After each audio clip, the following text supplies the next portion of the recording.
measure speaker impedance. So here's a speaker, and impedance is indicated by Z. And impedance changes over frequency, so essentially we've got to stimulate that with a signal generator. So that's a symbol for a source. This is going to be ground. We're going to put a resistor here, and this is going to be 820 ohms.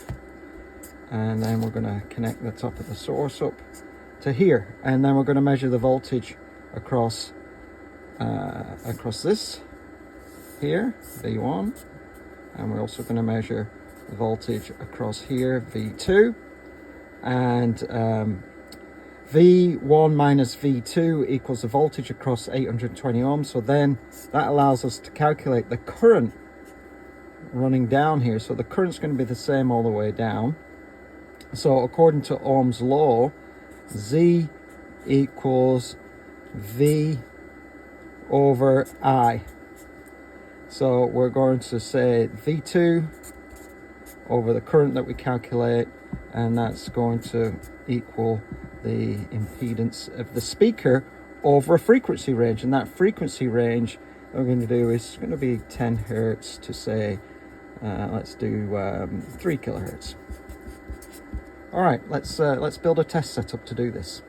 Here's our test setup. So this is the speaker that we're going to test. It's from a Champ 600 amp. It's a 6-inch speaker with a nominal spec impedance of 4 ohms. So we're going to verify that now over a range of frequencies. This is the signal generator. I've set that so I can measure 1 volt here at this side of the resistor.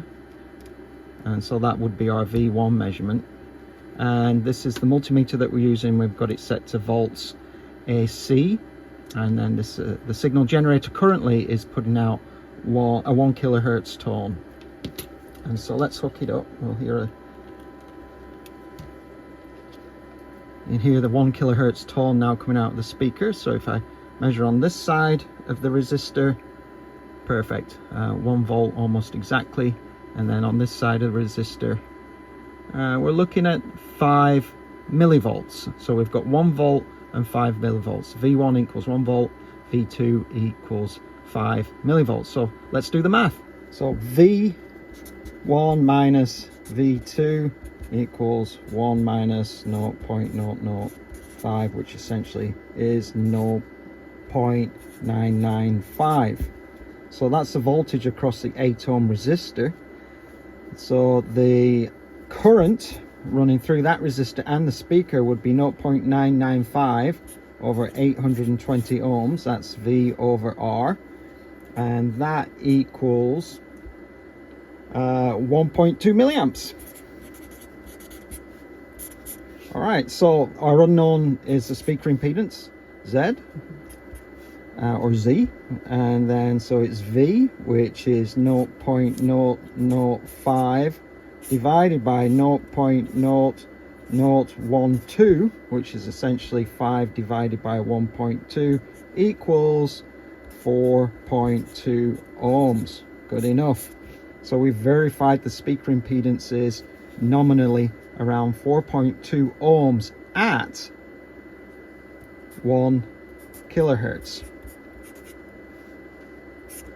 Let's try it at a different frequency. I've now set the signal generator to 3 kilohertz. So let's measure on this side of the resistor, our V1 measurement. So I'm seeing 0.997, practically a volt.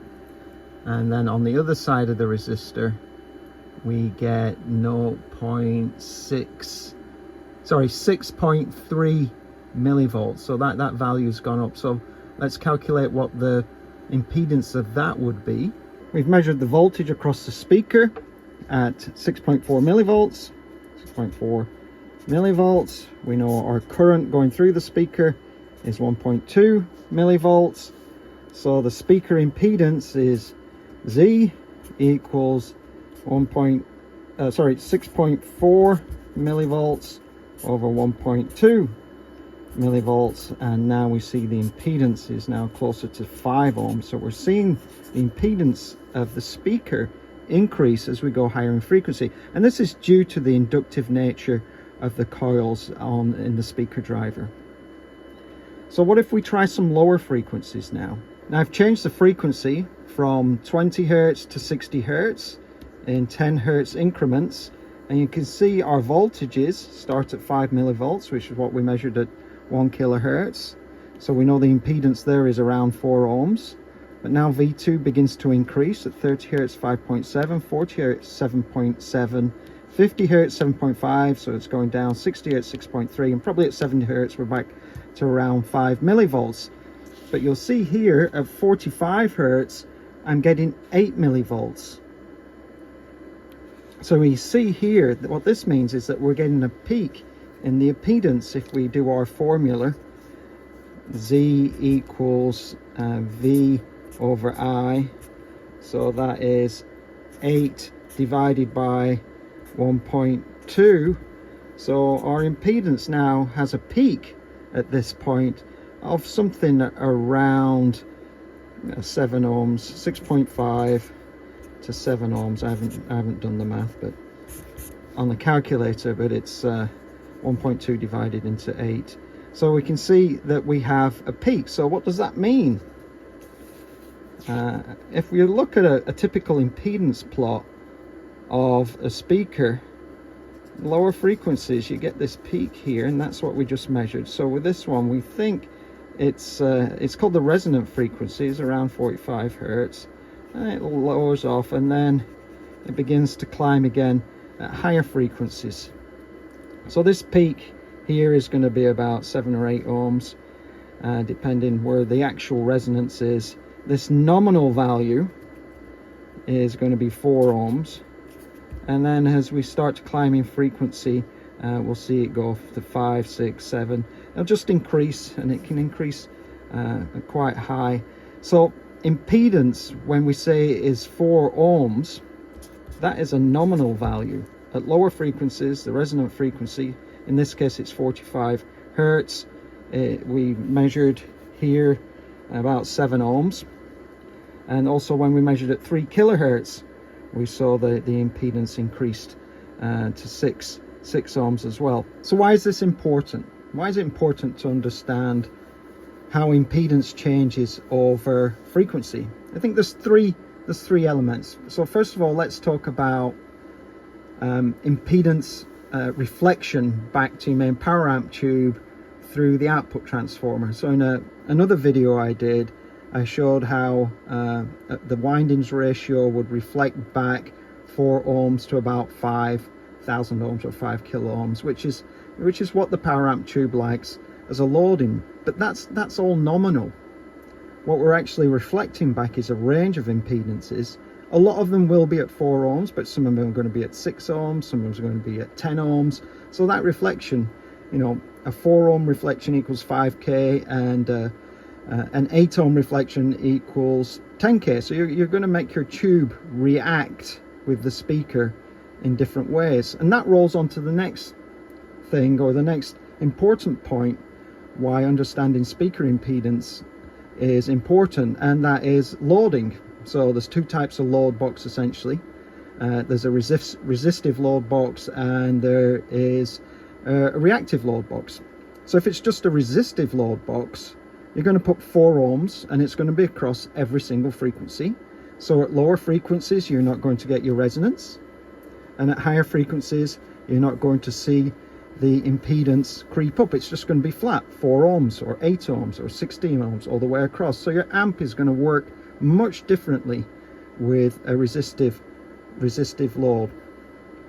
And then finally, let's talk about this resonance here. So this usually this is an impedance peak, but it's also the resonant frequency of this speaker in free space. So if I put this speaker in a cabinet and we measured the resonant frequency as opposed to the impedance, we'd see in free space they are equal, but if I put it in a cabinet with a closed back, the resonance of this speaker is probably going to move higher in frequency. So a closed back speaker has a slightly different frequency response than an open back speaker, and it's to do with the resonant frequency of the speaker.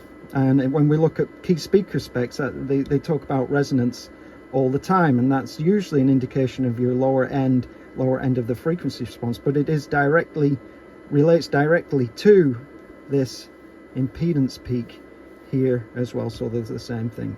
So the three things I think that are very important when you consider if you're designing your own amplifier is the speaker impedance or the speaker impedance curve, because these change for different types of magnets, they change for different types of speaker size, they change for different types of speaker paper.